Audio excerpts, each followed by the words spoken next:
It's a familiar story, but that doesn't make it any less painful. Prices continue to rise at their fastest rate for 40 years, with official figures suggesting the things we buy are now, on average, 9.1% more expensive than they were a year ago. That figure, inflation, which experts think could go as high as 11% this year, is nothing compared to the rise in prices of essentials like fuel and food. Indeed, the boss of Asda has told the BBC that some of their shoppers are setting themselves £30 limits now at checkouts and petrol pumps and stopping when they get there. There are a whole host of forces driving up the prices in our shops, the cost of ingredients, fuel and wages, to name a few. To illustrate the point, the Nine's Elle Duffy has been to see how the rising cost of farming wheat ends up hitting us all in our pockets. Here is where it begins. This farm in East Lothian stretches across 300 acres and produces thousands of tonnes of wheat every year. But as these crops mature, the cost of living crisis is rearing its head. The fertiliser we bought for this year cost us about 2.5 times as much as last year. Everything is so much dearer this year, and the wheat price will be about twice what it was last year. In February or March, the best thing I could have done would have been to have closed the mill down and sold all my wheat off. In Scotland, farmers produce around 900,000 tonnes of wheat each year on a total area that's bigger than 100,000 football pitches. Farmers like Angus are seeing their costs double and triple in some areas, from the diesel needed for their tractors to the plastic bags used for packaging.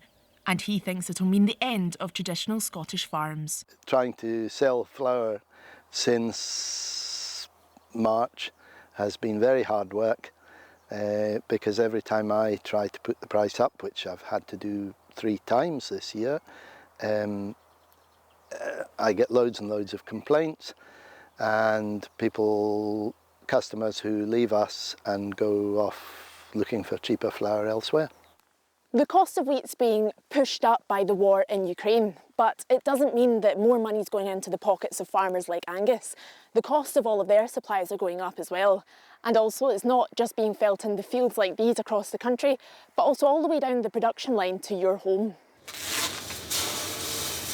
The wheat from Mungo's Wells ends up here in a brewery in Edinburgh. They're churning out 300,000 litres of beer every year, and they're hoping to double that by the end of 2022. But that's coming at a cost.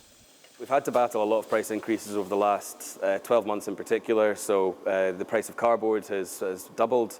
Price of maltodextrin, which we use in our beer, is increasing. It's a byproduct of wheat, so it's not just the wheat, it's all the byproducts that come from wheat. We had to raise our price by 5% last quarter, and unfortunately it looks like we're going to have to do it again. Wheat in Scotland is heavily used in distilling, but also in animal feed, and the farmers and suppliers in this patch are doing what they can to keep costs down for everyone. We buy our wheat from Mungo's Wells, 20 miles up the road. We mash it, we extract as much sugar from it as possible, and then the material at the end is a waste product that we used to get uplifted. However, we now have a farmer who are neighbours to Mungo's Wells coming and collecting what is to us a waste material and feeding it to the cattle. I hear that the grain that we use when we make stouts is their favourite. For large-scale bakeries like McGee's in Glasgow, it's a similar tale. Today, they've already made almost 500,000 rolls and biscuits, which will then be delivered to shops across the country. But planning further ahead is becoming increasingly difficult. But typically, on a weekly basis, we are now writing a cheque for £50,000 more for our stuff than we were before the year end there. Prices go up, you think, that's it, that's great, and we're going to go back to normality, but something else happens. And over the past few years that we've had, who knows what's going to happen? I can't tell. I wish I had a crystal ball, but I don't, and you don't know what the next thing round the corner is. Whether it's Brexit, COVID, Ukrainian war, I don't know what's next. Experts are warning that the cost of a pie or a loaf or even your Friday night pint will continue to climb through the summer and into the autumn. £2 then, my love, thank you very much. Hitting all of us in the pocket, as well as those trying to make a living from the land. Elle Duffy, BBC News. Was there any hope of finding a way out of this spiral of rising costs?